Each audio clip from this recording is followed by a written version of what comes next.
성전 중심으로 창세기 얘기했는데 거기가 좀 어려웠을지도 몰라서 오늘 쉽게 다시 한번 복습을 하고 12장으로 갑니다. 오늘 주보에 아주 친절하게 그림이 나와 있어요. 그래서 우리 아가들은 좋아할 겁니다. 이거 웬 그림이냐 하고, 우리 창세기를 이제 한마디로 하면 창세기 50장까지 있잖아요. 창세기가 뭔 얘기일까? 1장부터 11장까지는 우리 거기 함께하는 말씀에 있어요. 창세기 개요해가지고 제가 좀 써달라고 했습니다. 1장부터 11장까지는 뭐냐면 핵심이 네 사건이에요. 그 사건을 네 개를 한번 같이 읽겠습니다. 시작. 창조, 타락, 홍수, 바벨탑. 이것이 1장부터 11장까지인데 그때까지는 언어가 하나고 민족이 하나예요. 그래서 뭐가 소통하기가 좋았겠죠. 영어 뭐 중국어 하나 필요 없으니까. 근데 네 번째 바벨탑을 사건으로 언어가 혼잡해지면서 이제 각 나라가 생기기 시작하거든요. 하나님이 흩으시는 장면이 나와요. 그 다음에 12장부터 50장까지는 우리가 네 인물, 이제 앞에는 네 사건, 뒤에는 네 인물에 대한 얘기예요. 네 인물 한번 읽어보겠습니다. 시작. 아브라함, 이삭, 야곱, 요셉. 아브라함의 아들, 그 다음에 이삭의 아들, 이 아들로 내려가요. 그런데 유대인들은 성이 없다 그랬어요. 이때까지도 성이 없어요. 우리는 김씨 같으면 김아브라함, 김이삭 이렇게 나가야 되잖아. 근데 성이 없어. 그래서 이름이 다 달라요. 그럼 어떻게 구별을 해? 어느 동네로 해요? 나사렛의 예수. 예수가 이름이 많아. 근데 또 거의 그렇지는 않지만 동네에서도 또 예수가 몇이야. 그러면 누구의 아들, 이렇게 야곱의 아들 예수, 나사렛의 야곱의 아들 예수, 이렇게 이제 구별했어요. 성이 없었어요. 오늘 네 사건 창세기는 1장에서부터 1장 2절에 보면 땅이 혼돈하고 공허하며 흑암이 깊음 위에 있고 이렇게 나와 있어요. 아무 모양도 안 돼 있고 뭐 질서도 안 잡혀 있고 뭐 황량한 거야, 아무것도. 그때 1장 3절에 드디어 하나님이 이르시되 이렇게 해요. 하나님이 말씀하시되 해서 우리가 더 잘 빨리 들어왔을 텐데, 하나님이 말씀하심으로 그렇게 공허하고 흑암이고 막 무질서했던 생명이 없던 이런 것에 딱 생명이 차지해가는 장면을 1장에서 나와요. 그래서 첫째 날 못 만들고 둘째 날 못 만들고 해서 땅에 온전히 생명체로 가득 차게 하시고 마지막에 인간을 만드시고 인간에게 복을 주죠. 무슨 복을 주냐면 생육하고 번성하고 땅에 충만하라. 그 다음에 뭐라면 정복하고 다스려라, 이렇게까지 해요. 정복이랑 다스리는 건 누가 하냐면 왕이 하는 거죠. 왕. 우리에게 왕 같은 일을 맡겨주신 거죠. 진정 하나님은 하나님이 왕인데 왕 같은 하나님의 하시를 정복하고 다스려야 될 일을 아담과 하와에게 맡겨줬어요. 그러면 아담과 하와가 해야 될 건 뭐냐면 선악을 알게 하는 나무 열매 먹지 말라 했으니까 그거 안 먹으면서 하나님을 찬양하고 경배하면서 생육하고 번성하라는 건 점점 생명을 보존해 가려는 거잖아요. 생명을 이어가려는 거잖아요. 그 생명을, 자손을 낳고 이제 생명을 이어가면서 하나님께 왕 같은 제사장의 역할을 감당해서 하나님과 행복하게 사는, 그러면 하나님이 이미 다 보장해 놨어. 먹고 사는, 우리 이 땅에서 가장 큰 문제가 뭐예요? 먹고 사는 문제잖아요. 먹고 사는 걸 이미 다 완전히 마련해 놓고 아담과 하와를 만들었기 때문에 이제 걱정이 없어요. 그렇게 해놨는데 문제가 뭐예요? 타락이 생겼어요. 그 타락이 이제 누구 말을 들어야 되냐? 진짜 진정 왕이신 하나님 말씀을 들어야 되는데 하나님 말씀을 안 듣고 누구 얘기를 들었어요? 뱀의 얘기를 들었어요. 뱀에게 순종했어요. 그래서 뭐야? 주군을, 왕을 바꾼 거잖아요. 나 이쪽 줄에 섰는데 하나님 줄에 섰는데 이쪽 줄로 바꿔버렸어. 그러니까 하나님이 뭐예요? 왕이 배신자가 나왔어. 반역자가 나왔어. 그러니까 하나님이 어떻게 할 수 없이 쫓아내요. 그래서 타락이 됐어. 타락이 됐지만 하나님이 그걸로다가 그냥 만들어 놓은 그것을 다 다시 해야 되겠다 이렇게 하지 않아요. 생명은 보존해 가셔. 그 자리에서 막 생명까지 심판해 버리지 않아. 생명을 보존해 가시면서 무슨 약속을 하냐 하면 창세기 3장 15절 우리가 너무나 잘 아는 여자의 후손이 와서 너희를 꼬여가지고 너희를 완전히 타락시키고 이 에덴의 행복을 다 잊어버리게 만든 이 사탄 마귀를 머리를 멸해서 승리하는 여자의 후손이 와서 그렇게 해서 잃어버린, 지금 에덴에서 내가 주었던 그 많은 축복을 잃어버린 너희들에게, 그 신라곤이라고 하죠, 그죠? 잃어버린 그것을 다시 회복하게 해주겠다는 약속을 3장 15절에서 해요. 그래서 그걸 우리는 원시복음이라고도 해요. 최초의 복음이야. 그것을 다른 말로 하면 이제 하나님은 그것을 향해서 달려갈 거예요. 그걸 뭐라 그래요? 구속사라고, 구속사. 그래서 창세기 3장 15절은 하나님이 앞으로 이어가실 구속사. 그걸로 시작을 해서 이제 우리는 그래서 창세기서부터 뭘 봐야 되냐면 하나님이 여자의 후손이 오실 때까지 어떻게 이끌어 가시는가를 보게 될 거예요. 그래서 이제 그리고 타락이 났어요. 그런 이제 사람들이 생명이 됐어.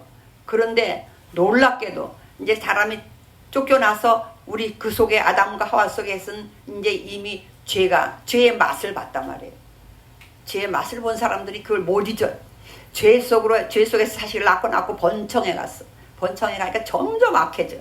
하나님이 눈 뜨고 보실 수 없을 만큼 악해져서 하나님이 뭘 해요? 심판을 해야 될 때. 정의의 공의의 하나님이기 때문에 심판해야 돼.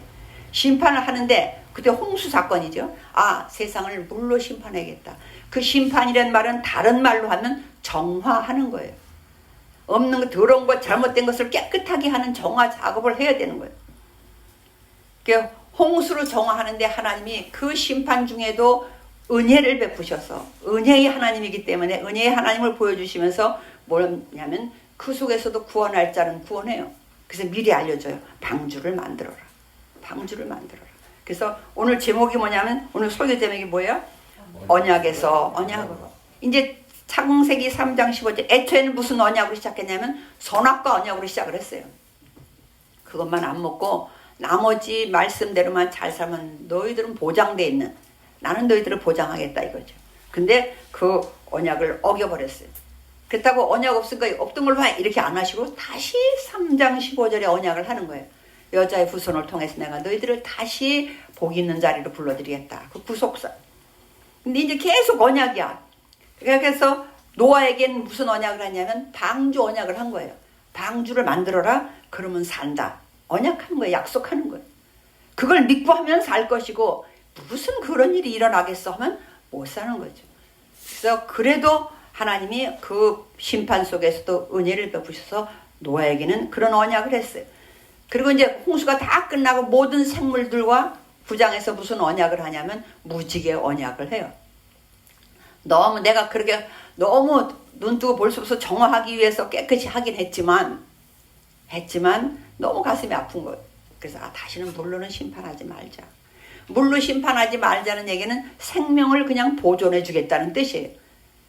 근데 잘못된 걸 바로바로 다 심판해버리면 이 땅에 안 믿는 사람 하나도 없어요. 다 믿는 사람끼리만 살아야 돼. 그럴 수는 없잖아요. 그러니까 생명의 보존 약속을 하는 거죠. 그 마지막 심판은 이제 마지막으로 미루는 거예요. 총체적인 심판은 마지막으로 미루지만 그 과정에 있어서 작은 심판들은 해나가시요. 워낙 죄가 관영하면 해나가는 일들을 하시는 거죠. 그래서 이제 타락한 후에 홍수를 통해서 하나님이 은혜를 베푸시는 인류 보존의 약속까지 하세요. 그 다음에 마지막에 바벨탑. 근데 홍수 사건이 일어나고 우리 성경에는 안 나와 있는데 유대인 문헌에는 300년이라고 나와 있어요. 근데 300년이건 아니건 간에 분명한 것은 노아와 노아의 세 아들들이 다 살아있을 때 바벨탑 사건이 생긴 거예요. 그 노아가 보고도 막지 못한 거예요. 노아가 얼마나 많은 홍수 얘기를 했을 텐데도 그게 그 복음이 전해진 것이 아니라 기어코 이제 다시는 하나님이 무지개 뜰 때마다 그럴 거 아니야. 하나님이 다시는 물로 망하게 안 한댔어. 생명을 보존해 주신 데서 저 봐라. 그랬을 거 아니에요. 근데도 사람들은 안 믿었어요. 아니야. 언제 또 홍수 날지 몰라. 그때는 높은 아라라산에다 배를 만들었는데도 홍수가 났다며. 거기까지 배가 물이 올라왔다며. 그럼 우리 그보다 더 높이 해야 돼. 그림 나와 있죠 여기. 그죠? 그래서 그냥 흩어진 건 아니지만 거기 바벨탑. 어떻게 생겼는지 모르지만 인간의 상상적으로 네모로 지구라트도 됐을 거다. 뭐 별말이 다 있지만 아무튼 높게 쌌어요. 밑에가 넓어야 되겠지. 점점 좁게. 왜? 하나님과 같이 되는 거예요. 높은. 그리고 그 얘기는 뭐냐면 제가 또 이걸 이제 다시 하면서 한번 묵상을 해봤어요. 그러면 이때 쌀 때 생각은 하나님이 홍수해서 너 먼저보다 더 많은 비가 오게 해도 절대로 안 무너지려면 하나님보다 더 위에 가야 돼. 그럼 뭐예요? 하나님을 이겨먹어야 되잖아요. 하나님 홍수 내렸는데도 그러려면. 그러니 얼마나 기가 찬 거예요. 결국 하나님이 어떻게 해요? 안 되겠다. 언어가 하나가 돼 말이 통하다 보니까 안 되겠다. 말을 흩어야 되겠다. 그래서 하나님이 말을 흩어서 이제 별말이 다 생겨. 다 생기면서 말이 통하는 사람끼리 살아야 되겠죠. 여러 민족이 생기기 시작을 해요. 이제 열방이 생기기 시작을 해요. 근데 그 열방이 우리가 창세기 1장부터 이제 11장까지를 보면서 우리가 왜 이거를 믿어야 되고 왜 알아야 되고 왜 기록을 했느냐, 하나님 왜 기록하게 하셨느냐, 세계 창조를, 천지 창조를, 또 모든 생명체를 누가 만들었는지 일단 알아야 돼. 알게 됐잖아요. 하나님이 만드셨어. 근데 타락했어. 그러면 죄가 어디서 왔는지도 우리 알게 됐어요. 근데 죄 짓지 않은 사람이 하나도 없는 아담과 하와서부터 시작을 했기 때문에 모든 사람이 죄인이기 때문에 모든 사람이 구원을 받아야 된다는 것을 우리가 알게 됐어요. 나도 구원자가 필요하구나 알게 됐어요. 그렇지만 그 중에서도 홍수 사건을 보면서 하나님이 심판하는 중에도 은혜를 베푸시는 하나님이구나. 그 은혜의 하나님, 그러나 다시 바벨탑을 흩으시는 것을 보면서 하나님이 공의의 하나님이구나. 심판을 하실 때는 하고 은혜롭지만 심판을 하실 때는 하시는 하나님이구나를 우리가 알게 되는. 이제 그 흩어진 나라 중에서 하나님이, 근데 우리가 아담과 하와를 만들 때 생육하고 번성하고 충만하는 건 아까 생명을 이어가는 거라 그랬잖아요. 그리고 정복하고 다스리는 건 왕이 하는 일이라 그랬잖아요. 그래서 왕 같은 제사장의 직분을 줬어요. 근데 그걸 다 잃어버렸어. 다 하나님 앞에서 다 놓쳐버렸어요. 마귀의 말을 듣고.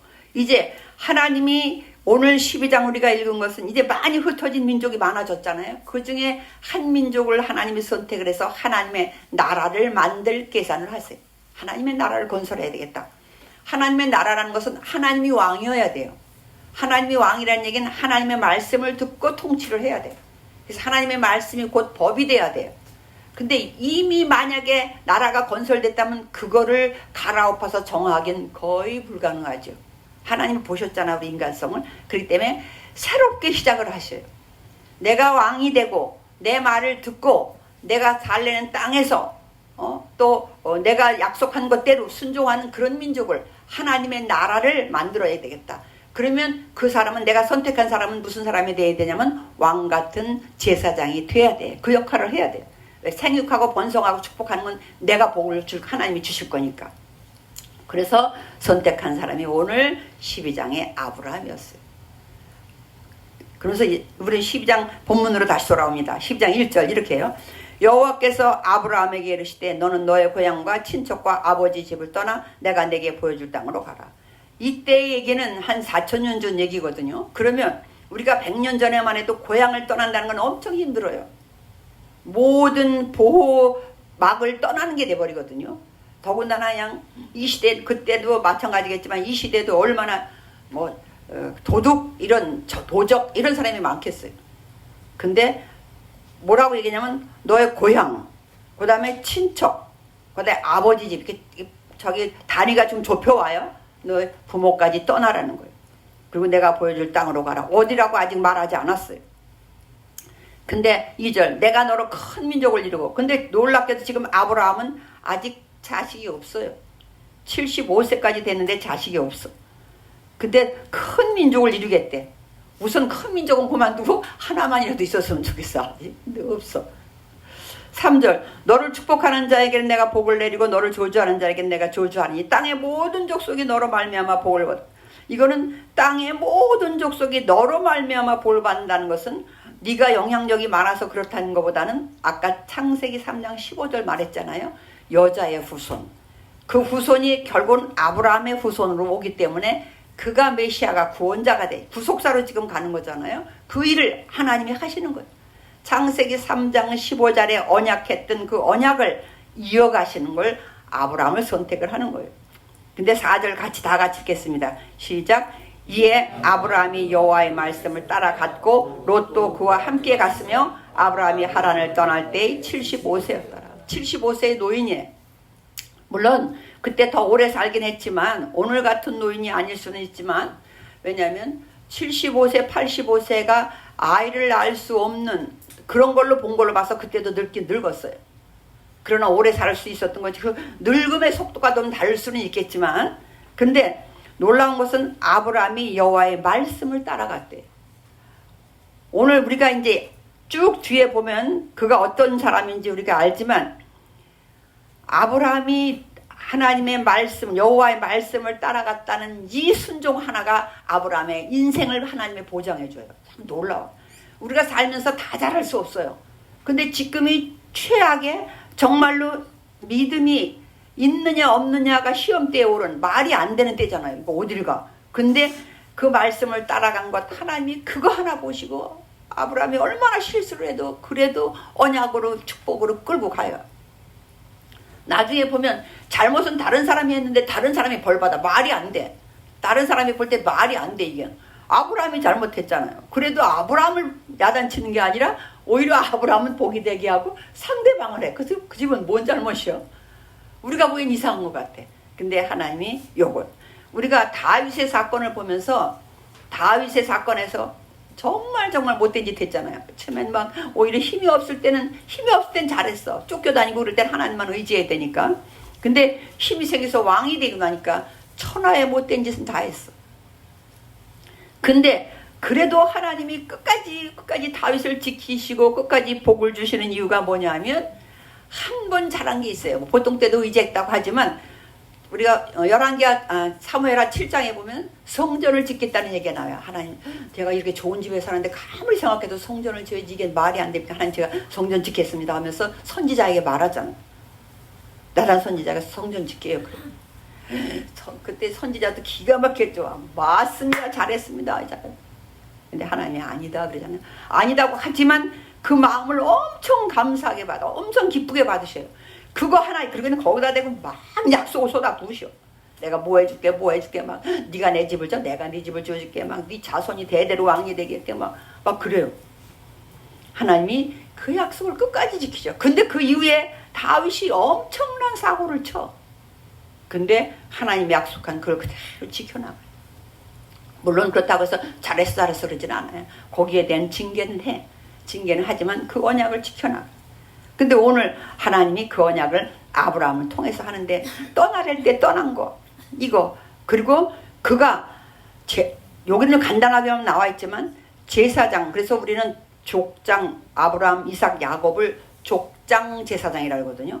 족장인데 아직은 출애굽기 가야 제사장이라는 직분이 정식적으로 나오잖아요. 공식적으로. 그러기 전엔 이 사람들이 가족의 대표 족장이 제사장 역할을 했어요. 왜? 제사를 집례했거든. 그래서 우리가 보는 것처럼 한번 볼게요. 6절 볼게요. 6절 7절부터 합시다. 7절 시작. 여호와께서 아브라함에게 나타나 이르시되 내가 이 땅을 네 자손에게 주리라 하신지라. 자기에게 나타나신 여호와께서 그가 그곳에 여호와께 제단을 쌓고, 제단 쌓다는 건 제사 드리는 거예요. 그 다음 달에 또 있어요. 8절 끝에도 그곳에서 여호와께 제단을 쌓고 여호와 이름을 부르더니 제사장 역할을 해요. 근데 우리가 잘 아는 것처럼 10절에 기근이 들어. 우리가 상상하지 못하는 그 얘기잖아요. 하나님이 가라고 해서 갔으면 알지도 못하는 길을 가고 생명을 건 먼 길을 떠났어요. 75세 노인이. 그랬으면 그 앞에 뭔가 잘 되고 있어요. 우리는 복 줬다는 건 망사 형통해야 복 줬다고 생각하거든요. 근데 기근이 들어서 먹고 살 수가 없어. 그거 어떻게 해요? 먹고 떠나야지 천상. 난 믿음이 있으니까 가만히 앉아있을 거야. 이렇게는 할 수 없잖아. 아쉬운 건 하나님 앞에 기도를 해봤다는 말이 없는 게 참 아쉽기는 해요. 그래서 얼른 애굽으로 갔어. 근데 애굽에 간 것까지도 괜찮아. 가면서 뭐래요? 그 75세고 아내는 65세, 10살 차이야. 65세인데 아내가 얼마나 이뻤는지 65세인데도 이뻤대. 그러니까 혹시 여기는 하나님을 모르는 그런 사람들이고, 그러니까 혹시 당신이 이쁩니까? 당신을 뺏고 날 죽이면 어떡하냐. 그러니까 우리 부부라고 하지 말고 남매라고 하자 이랬어. 근데 여자 생각해도 또 그럴 것 같아. 여기 왕이면 뭐든지 할 수 있잖아요. 당시에는. 그래서 그러기로 했어. 근데 문제가 생겼잖아요. 그랬더니 나중에 아닌 걸 알았어. 근데 뭐예요? 17절 읽어볼게요. 17절 시작. 여호와께서 아브라함의 아내 사레의 일로 바로와 그 집에 큰 재앙을 내리신지라. 18절 시작. 바로가 아브라함을 불러서 이르되 네가 어찌하여 나에게 이렇게 행하였느냐? 네가 어찌하여 그를 네 아내라고 내게 말하지 아니하였느냐? 그때 또 변명을 해. 실제로요 배달은 동생이거든요. 막 그래. 그럼에도 하나님이 지켜줘요. 근데 오히려 재산을 잔뜩, 처음에는 누이라고 동생이라는 바람에 그냥 처남이 된 거잖아요. 그러니까 막 재산 많이 줬어. 아이고 내 이쁜 아내, 감사하다. 동생이다. 우리 처남 잘 지내보자고 막 잔뜩 줬어. 중고도로 뺏을 수도 없잖아. 그래도 부자가 돼서 돌아와요. 13장에 보면 부자가 돼서 돌아오니까 돈이 많으니까 조카 하나 데리고 다녔었거든요. 왜냐하면 조카가 그냥 동생으로 보는 게 좋을 것 같아요. 아브라함, 그다음 밑에 하란이라고 있었는데 그 고향에서 죽었는데 그 어린 아들을 나누고 죽었어. 그 아들을 큰아버지가 대신 키운 거예요. 그래서 자식같이 키웠어. 왜? 자기는 마침 또 자식이 없잖아. 잘 키웠어. 자기 대를 이을 사람으로 생각을 하면서 잘 키웠어요. 근데 애굽에 갔다 와서 재산이 많아지는 바람에, 재산이 많아지면 오히려 행복하고 너가더라 나가더라 그런 게 아니라 오히려 싸움이 됐어요. 왜냐하면 이런 돈으로 되는 게 아니라 당시엔 재산이 뭐냐면 가축이거든요. 가축은 많은 땅을 필요로 해요. 풀도 있어야 되고 물도 있어야 되고. 그래서 좋은 데는 서로 우리 양을 먹이려고 해.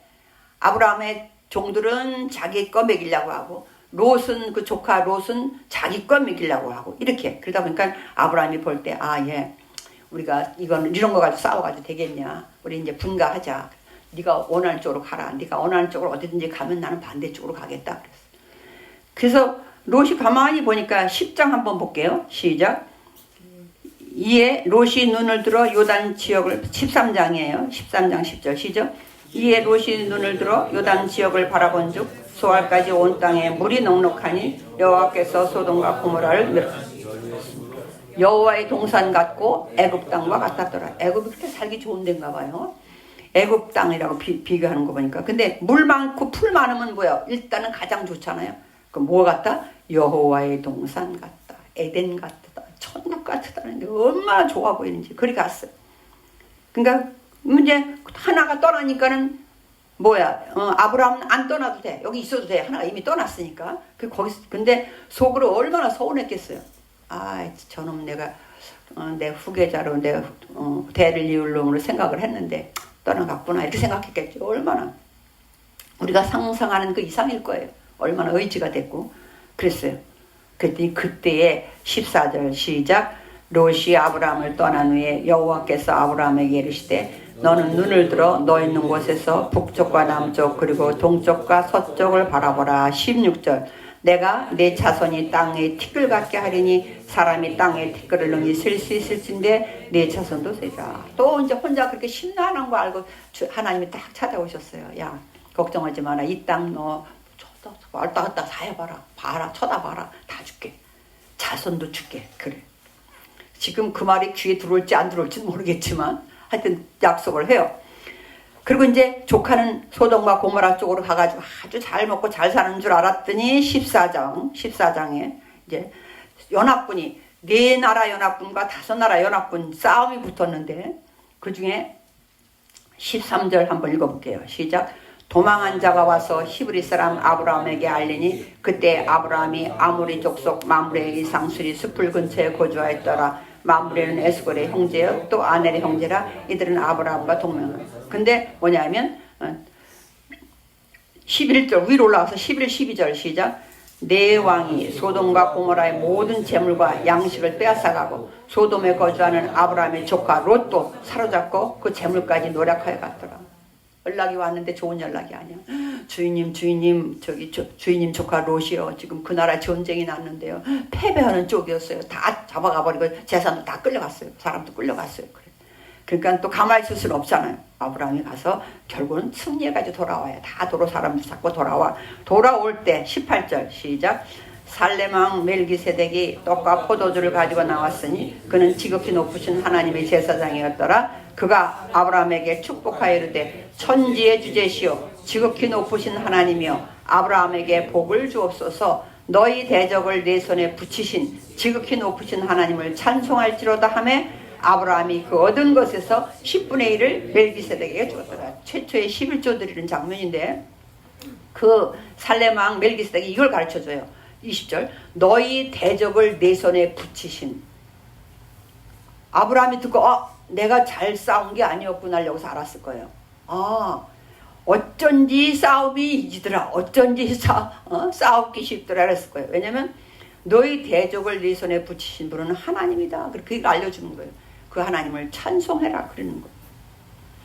근데 거기서 이제 그 다음 얘기는 그러면서 근데 그때 어디서 숨어있던 소도망이 스음스음 기어 나오더니 얼마나 미안하겠어요. 창피하고 다른 나라에서 아브라함이 와서 자기 나라를 다 사람들을 구해줬으니 그러니까 양심이 있으니까 내가 여기 있는 재산은 당신 다 가져가고 여기 사람만 주세요. 그렇게 얘기해. 아브라함이 아니요 난 시로라기도 안 갔고 다만 나를 도와준 이쪽 부족 중에 나를 도와준 사람이 따라왔잖아요. 이 사람들은 몫을은 줘라. 그러나 나는 안 갔겠다. 이렇게 얘기를 해요. 근데 이제 그래야 여기는 그것만 나와 있는데 유대인의 문헌엔 뭐가 나와 있냐면 그것을 하나님이 아주 기쁘게 보세요. 물질에 욕심내지 않은 것을 기쁘게 보시고 15장 1절 하나님이 이렇게 얘기해. 시작. 이후에 여호와의 말씀이 환상 중에 아브라함에게 임하여 이르시되 아브라함아 두려워하지 말라. 나는 네 방패여 너의 지극히 큰 산. 쉬운 말로 얘기하는데 제가 쉬운 말로 할게요. 그렇게 물질 깨끗하고 나는 아무것도 안 가질래요. 그러면서 그런 소리를 듣고 하나님이 너무 감동해가지고 하나님이 딱 찾아오셔가지고 이래. 내가 너에게 상 줄게. 이래. 근데 지금 아브라함은 뭔 상이 좋아 안 좋아? 상이 있으면 뭐 할 거예요? 아무리 재산 많이 주면 뭐 할 거예요? 지금 자식이 없는데. 롯도 떠나는데. 그러니까 아브라함이 이래.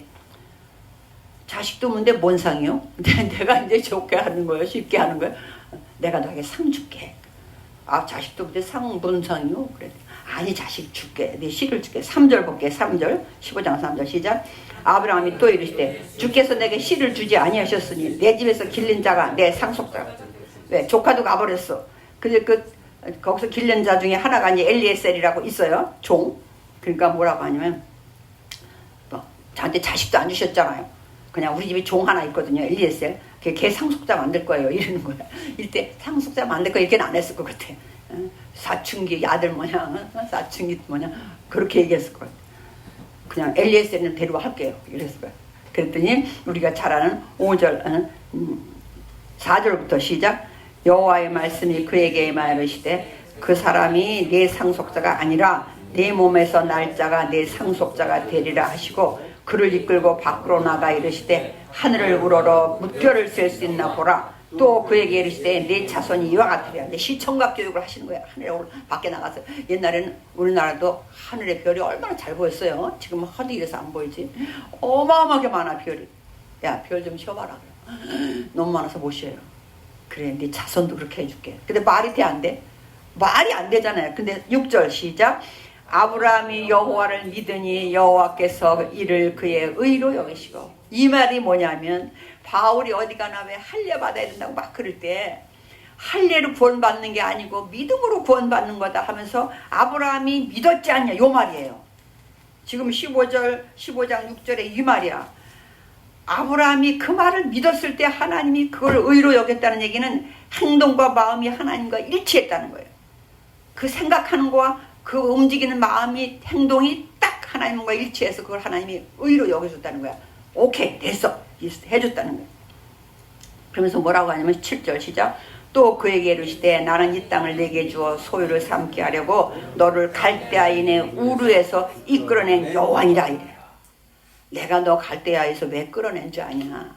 내가 이 땅을 너에게 주고 지금은 땅 한 평도 없어요. 나그네야. 땅을 주고 아까 우리 찬양했지만 그가 뭐 출애굽하는 거 그런 거 못 봤잖아요. 그렇지만 믿음으로 살다가 죽었어.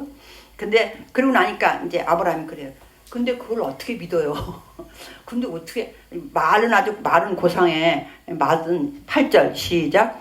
그가 이르되 주 여호와여 내가 이 땅을 소유로 받을 것을 무엇으로 알리까? 말은 알리까라고 말했지만 그걸 어떻게 믿어요? 이 얘기야. 그랬더니 하나님이 이제 드디어 우리가 잘 아까 뭐랬어? 언약에서 언약으로 했잖아요. 무지개 언약도 있었잖아요. 노아 방주 언약도 있었잖아요. 이젠 무슨 언약이냐 면 횃불 언약이라고 그래. 근데 당시에 그 근동의 문화가 그냥 잘 이미 그 시대인데도요. 바벨론 이쪽에 갈대아우로 메소포타미아 중동이거든요. 지금은 이라크예요. 쿠웨이트 이라크 고적경이거든요. 그런데 그때 어마어마하게 문명이 발달했어. 그런데 거기서도 이미 나라와 나라 사이에 조약을 맺을 때 평화협정 이런 걸 해야 되잖아요. 우리 서로 전쟁하지 말자 이런 거 할 때 어떻게 했냐면 지금 오늘 15장에 나오는 이건데 짐승을 잡아서 반씩 쪼개서 쫙 양쪽에다 놔. 그럼 가운데 길이 나 있을 거 아니에요. 양쪽으로 놨으니까. 그러면 거기에 두 양쪽의 왕이 지나가는 거예요.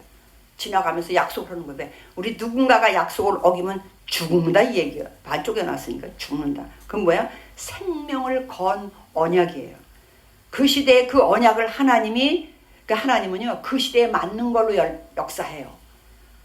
너무너무 놀라운 게 우리 수준에 맞춰주셔. 항상 문화가 발달했을 때는 그 수준에 맞춰주시고, 더 발달했을 때는 더 거기에 맞춰주시고, 하나님은 그래.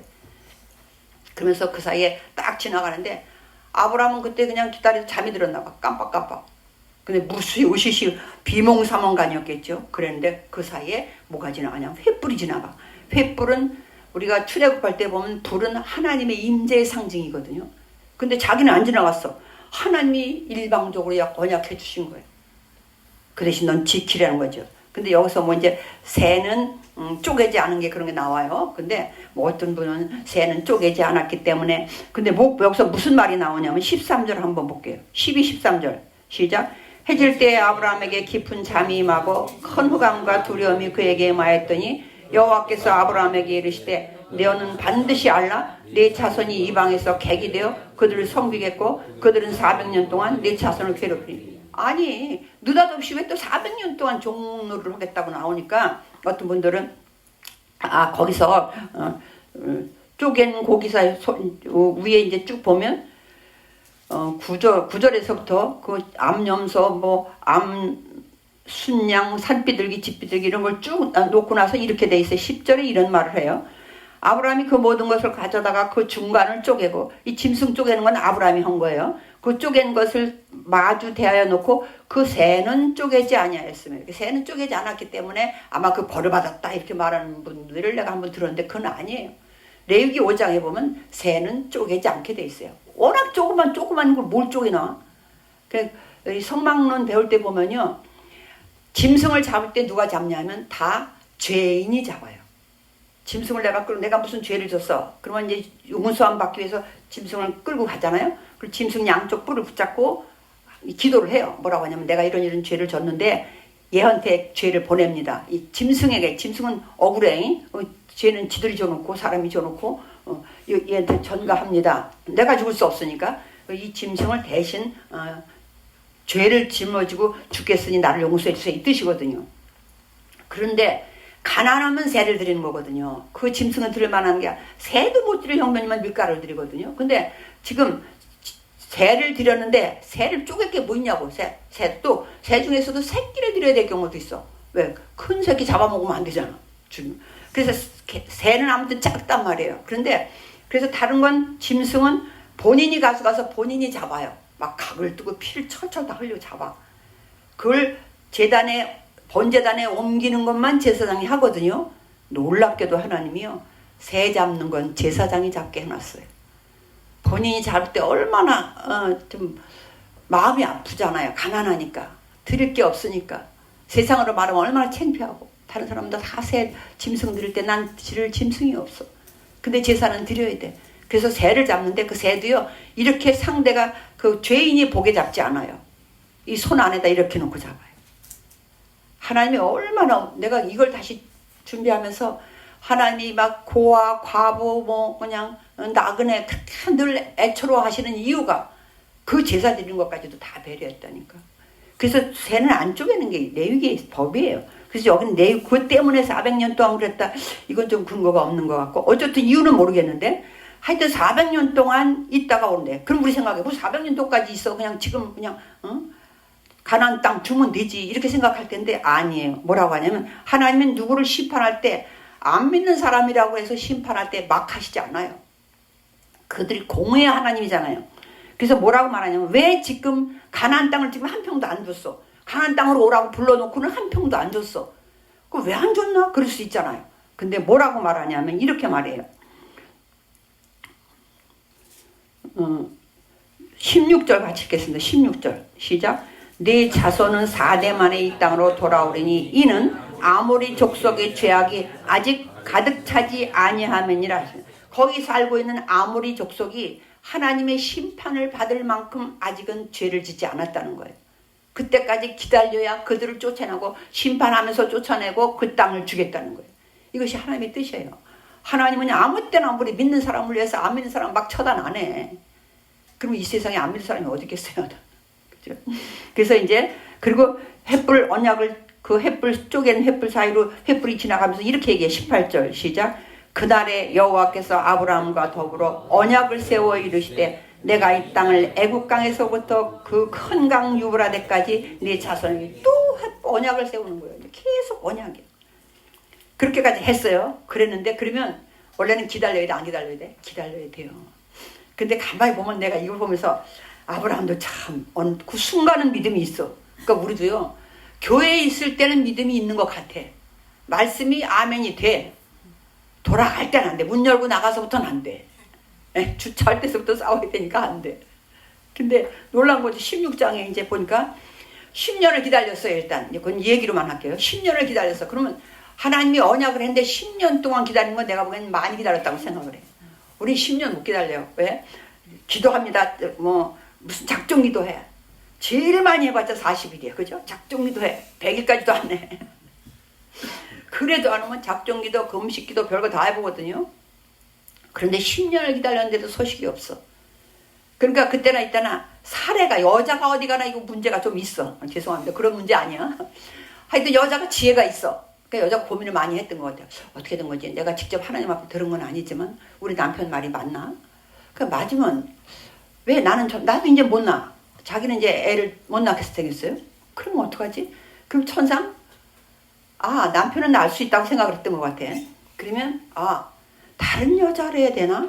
그래도 남편이 아니니까. 근데 마침 생각해낸 게 자기 집 여종이 생각이 난 거예요. 얘는 젊으니까 얘 하면 남편의 아이를 낳겠다. 해가지고 싸바싸바 해가지고 아이를 낳았어. 또 남편도 그런가? 했을 수도 있어요. 그래서 낳았어. 그래서 그 애가 뭐냐면 우리 16장 15, 16절 시작. 하갈이 아브라함의 아들을 낳음에 아브라함이 하갈이 낳은 그 아들을 이름하여 이스마엘이라 하였더라. 하갈이 아브라함에게 이스마엘을 낳았을 때 아브라함이 86세였다. 그죠? 10년 기다려서 85세 때 그렇게 돼가지고 1년 후에 애기 낳는 거니까 86세에 낳았어. 근데 그 16장 16절과 17장 요 사이에 놀랍게도요 13년의 세월이 흘러요.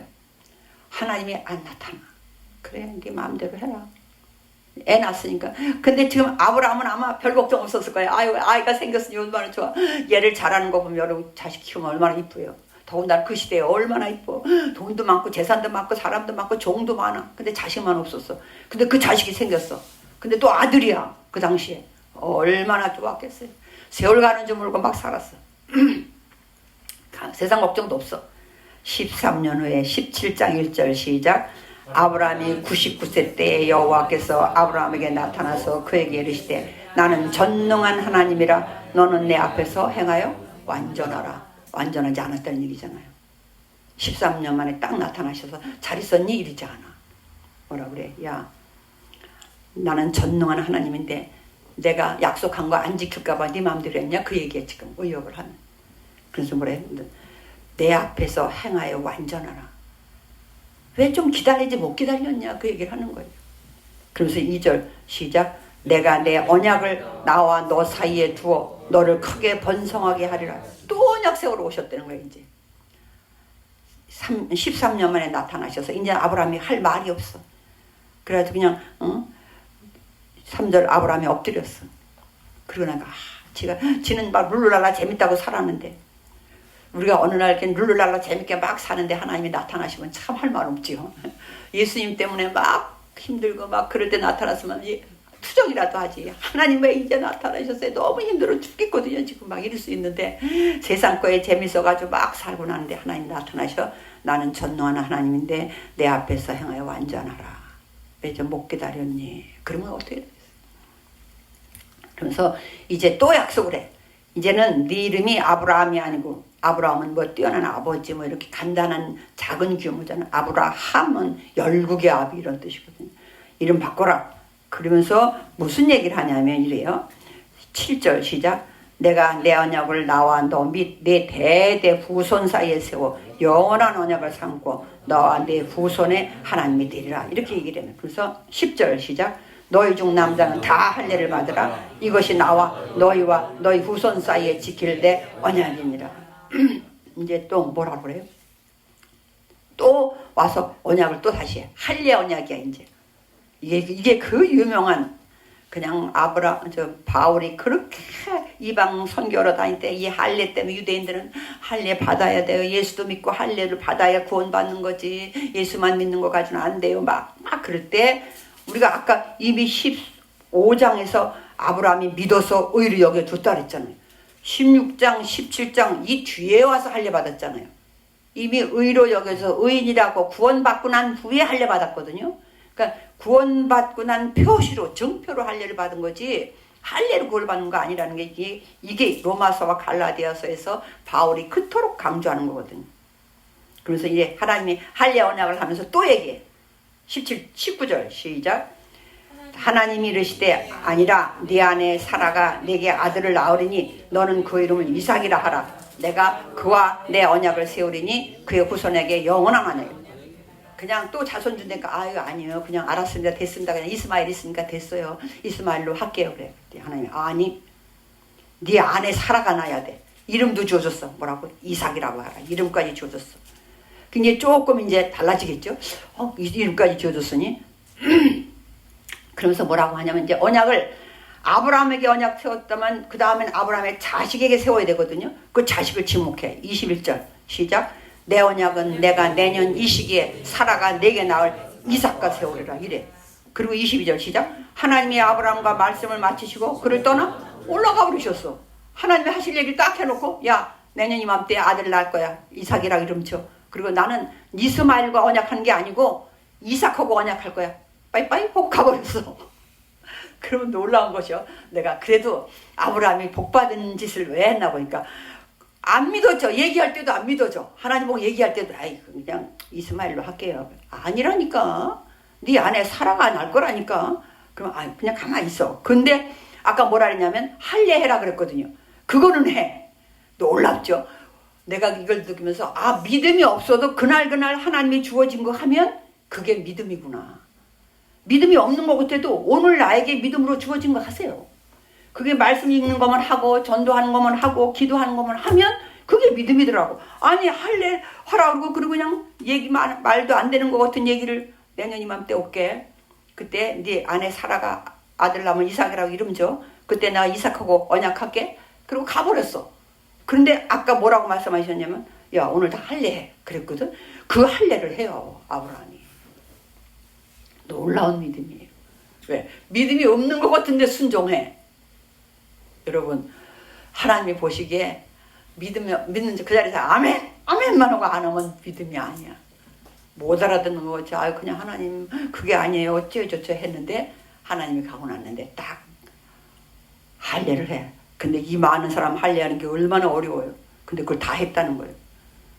그래서 벌써 24절 25, 26, 27절에 쭉 나오거든요.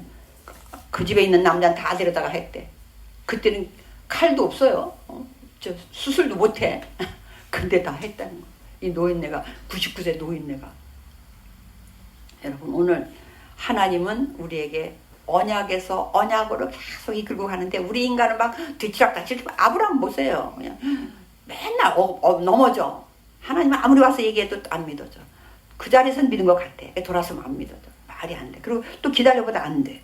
수도 없이 번복하는데 하나님의 언약은 끝까지 지켜. 우리는 근데 알잖아요. 결국은 그 후손에서 예수님이 오셨잖아요.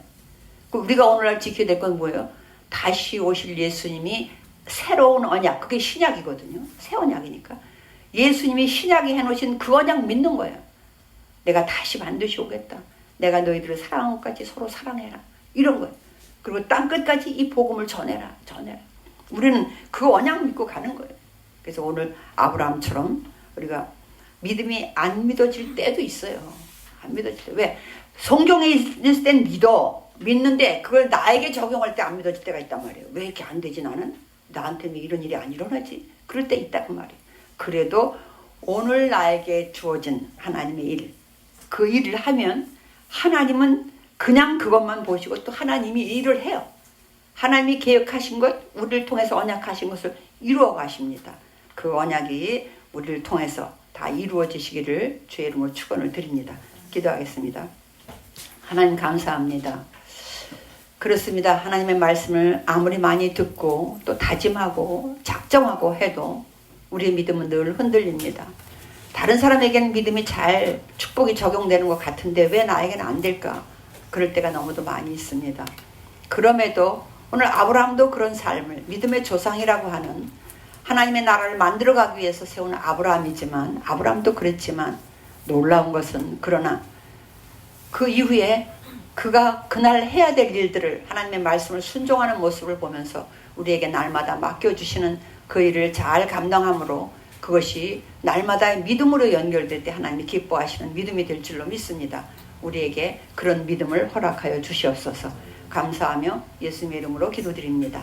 아멘.